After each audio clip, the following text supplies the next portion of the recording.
Over the past few months, we have witnessed various attacks on Labour Party offices, meetings, and our members in parts of the country, and even INEC offices have not been spared.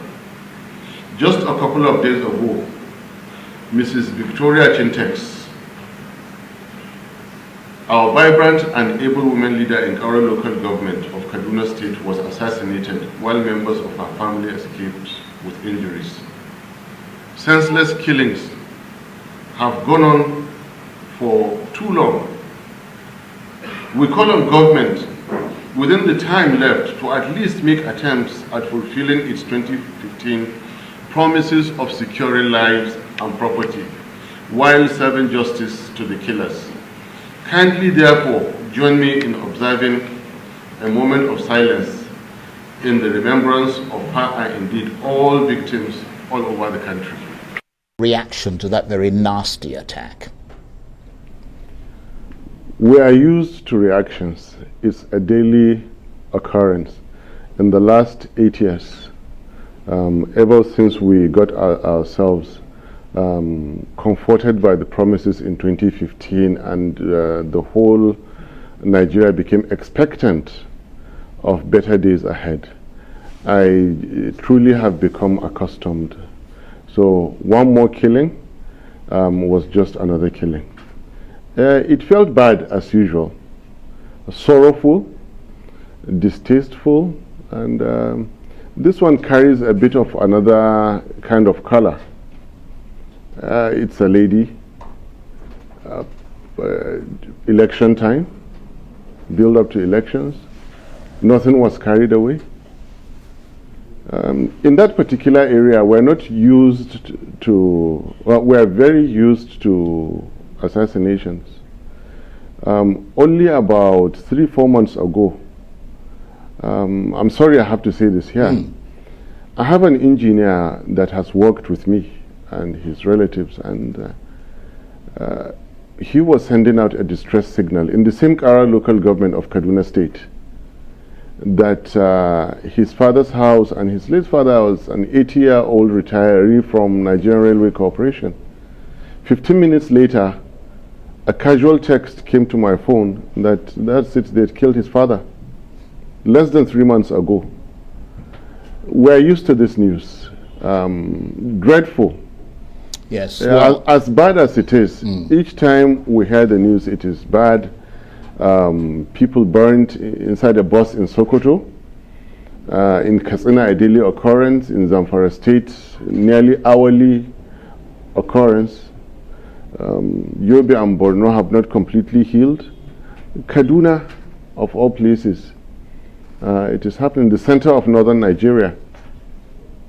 But do you look at that particular attack on your party's women leader and see a correlation between that and politically motivated violence? Because, I mean, there is insecurity generally in Nigeria, but it's the link between that and politically motivated violence, or do you see it as a random attack in an area that you said is known to be prone to such sort of wanton violence?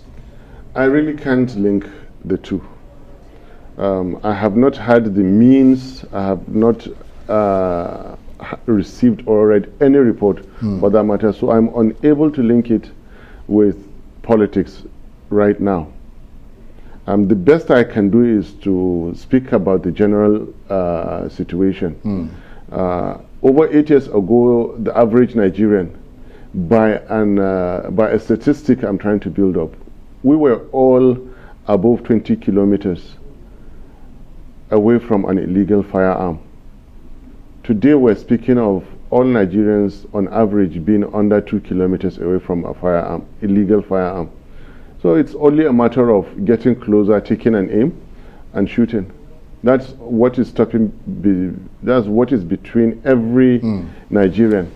But obviously, if this is linked to political violence, I mean, although any killing is gross enough, but if it's linked to political violence, then it means that things have gone up a notch between the political rivals. Yes, but you don't expect me to link it No, I without understand a thorough, that. without An investigation is still going on. But the means of which I do not have. Yes, totally understandable. Nevertheless, beyond the killing, which is a fairly extreme thing to have happened, we saw you earlier delivering a speech today. You've accused the other competing parties of crossing the boundaries of decency, and you've suggested that they are transgressing on peaceful activities. What do you mean by that? Verbal attacks, disrespectful comments against a peaceful leader of ours. Let me start from the top. There is no harm, respectfully, when I say His Excellency, the former governor of Lagos State, Asiwaju Bola Ahmed Tinubu, the presidential. I give respect to him, his name, the institution, the traditional title, and I feel good about it. But when you find a presidential as a candidate in the ruling party, stating that it is disgraceful, or was it embarrassing, to mention the name of another, you know there is willful, deliberate, forceful attempt to disparage, disrespect, okay, and reduce the name.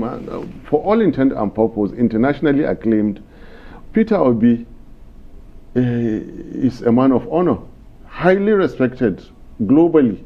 He is welcomed to every presidential villa in the world, the White House, the number 10 Downing, and many others. Who are you to say that you can't mention his name? And what is the purpose of that? Now, these are things we don't want our children to see. We don't want other Nigerians to learn from. And it is very, very necessary, therefore, to let them know, don't do this again.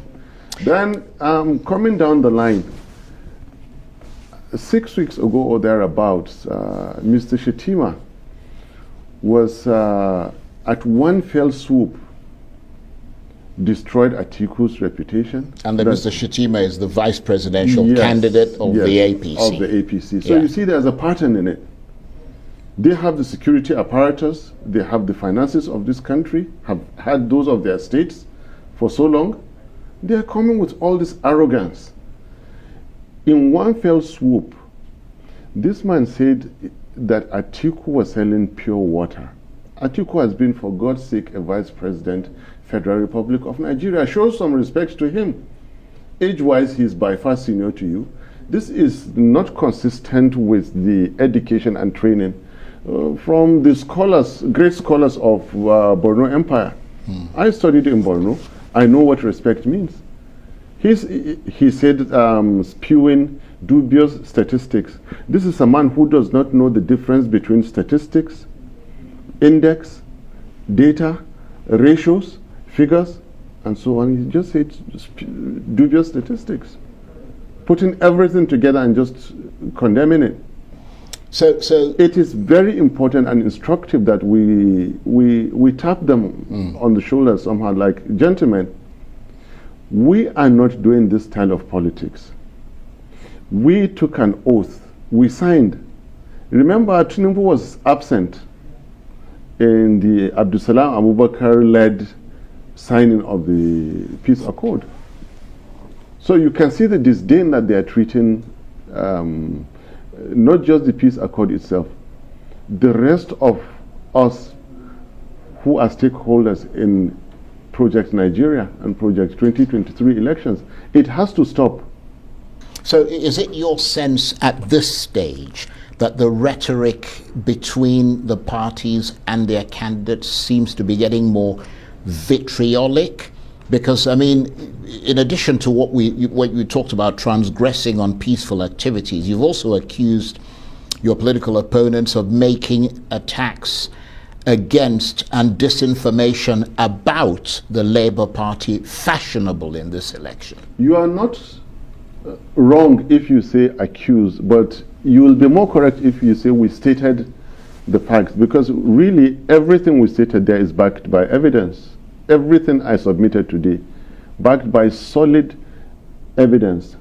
For example, they jump at every small opportunity to set Peter Obi against the North and the Muslims. When oil production was the front line news, somebody You mean discovery of oil? No, I think it's production. Well, the production process, right, in the North. Somebody felt he could justify their salaries by jumping and, this is an opportunity to say that Peter Obi hates the North. Nothing could be further from the truth. I joined Peter Obi's ticket because I know Peter Obi loves the North. He talks about the North day and night. He talks about